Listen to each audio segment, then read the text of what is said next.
Hello YouTube, this is Dragonheart, the Prince of Wales, and welcome to my top 5 worst games of 2015. Yesterday, a video went up which was my top 5 best games. Today we have our worst games. So what I'll be doing, I'll be counting down from 5 to 1. These are all games that I've played this year, and yeah, they haven't really left much of a mark on me this year. So we'll start off with number 5. And a bit of a shocker for some of you guys that have followed my Twitch channel, because number 5 is Life is Strange. Bit of a peculiar one, this. Obviously, I streamed the whole thing on my Twitch channel, and there are many parts of the game I enjoyed, and I do like narrative gaming. Unfortunately, I felt like the game, it kind of lost its way halfway through. The first episode was pretty good, then the second one came along, and it was okay. But then the third one sort of got it back on track, and then the last 2 episodes were terrible, in my opinion. The story just went too far. I feel like it was too disconnected. You're jumping around in a time loop quite a lot of the time. I felt like the main character Max, she came across as quite whiny at some point, and I didn't think, I thought that might have been the way I was playing it, but it wasn't. It's just the way the story was. And the thing is, the story wasn't really too bad. It's just it jumped around too much. Gameplay got a bit too repetitive. The famous bottle simulator that some people saw on, I think it was the second episode on my Twitch live stream, where I was basically having to spend half an hour trying to locate all the bottles. And the gameplay was just so irritating to watch. I mean, people take the piss in the chat, but I was really getting frustrated. And it was not really down to me. It was just the fact that the game design didn't make it easy to sort of find these things. And I couldn't actually progress the story until it was done. So there were certain things I didn't like. The ending sucked, and it only just makes it on my top 5. There are things I did like about this game, but as far as worst 5 games of the year, this is number 5. So now we move on to number 4, and again another, well, not so much a shocker, but a bit of a surprise perhaps, and that is Total War Attila. Total War Attila was released in February of this year, and I jumped straight into a legendary campaign with the Western Roman Empire, the hardest faction on the hardest difficulty on a newly released game, without even playing it prior. Just jumped straight into the hardest difficulty, and it was really, really difficult. But it wasn't really difficult because of the difficulty and everything. It was because of the game design more than anything, which I didn't like. The fact that you would play the same siege battle over and over again. You'd have the same 4 units. You'd have like a spear unit, a cavalry unit, a weaker kind of infantry unit, and then a missile unit all the time. The same 4 units, every single settlement spawning, and it was just really annoying and difficult to play, I thought. I felt like it had some stuff which Rome 2 should have had, which was a good thing, but it's just the world, the whole map, it just didn't feel alive, didn't feel vibrant. I know it was supposed to be like a kind of nuclear kind of fallout, the way they kind of designed the map, and fair enough to them for that. I think they achieved that, but I just didn't feel like there was an actual world that I was in, whereas other Total War games have had that, like Shogun 2 and Medieval 2, for example, but I just didn't feel like I was in the world at all. I lost interest after the first sort of 20-30 hours of gameplay, and I don't think I've gone back to it since then, and it's actually uninstalled on my PC right now, because I don't really feel the need to play Total War Attila.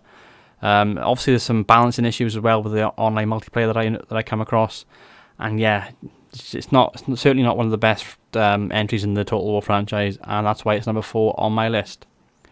Okay, so number 3, and we have Discourse. Discourse is an early access game. It has a narrative theme to it, but the narrative is absolutely terrible. Discourse, it's called Discourse, more like disbelief, because I didn't really know what I was doing. The whole narrative thing just didn't really get me at all. I felt like the options were terrible.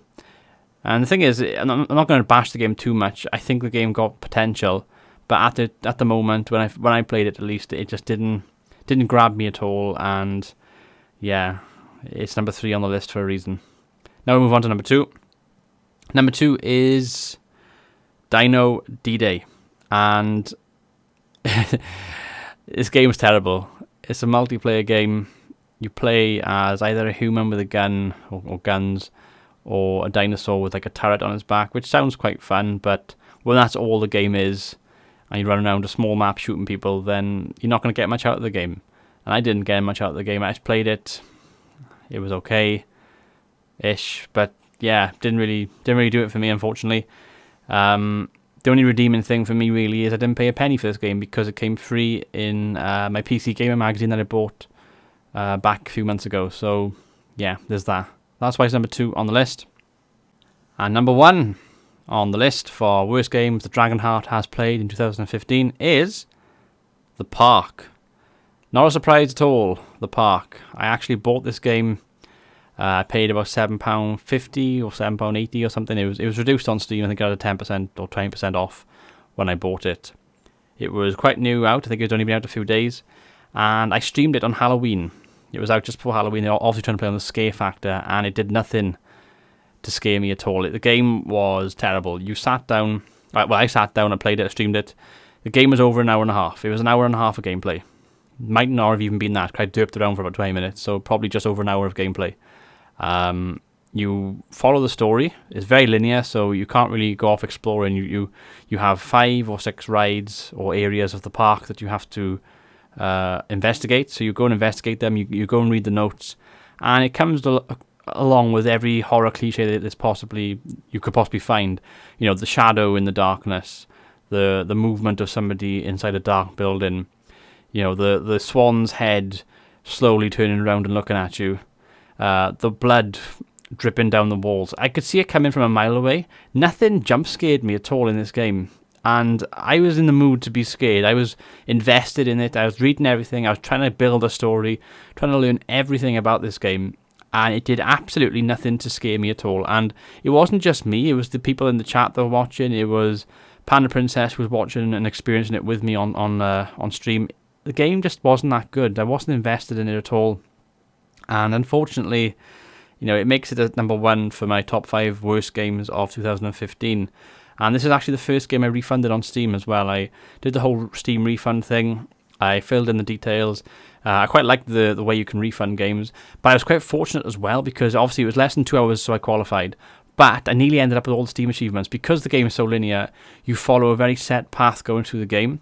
Meaning that you're going to get, again, Steam achievements every time the story progressed, more or less. I think I had 11 out of 12, or it was 11 out of 13 Steam achievements. I nearly ended up getting all of them, and if I had got all of them, I couldn't have had a refund. So I only just made it into the refund category. Must have been because I was derping around the menu and I ended up not getting an achievement for something. But fortunately, I was able to go into the Steam refund. I had the game refunded. I had my £7, whatever it was, back, and I ended up putting that into a DLC or into something. I can't remember what I put it into, but I was very happy to get the money back, and I had the money back within about 4 days. So it says pending on Steam account, and then it works. But yeah, I was quite happy in the end that I was able to do that, and at least I know in the future now that I can do that with certain games, and this game was definitely worth doing that with. So there we have it, guys. They are my top 5 worst games that I've played for 2015. Let me know in the comment section what your worst 5 games of the year have been. I've been Dragonheart, the Prince of Wales. Thank you for watching. Until next time, goodbye.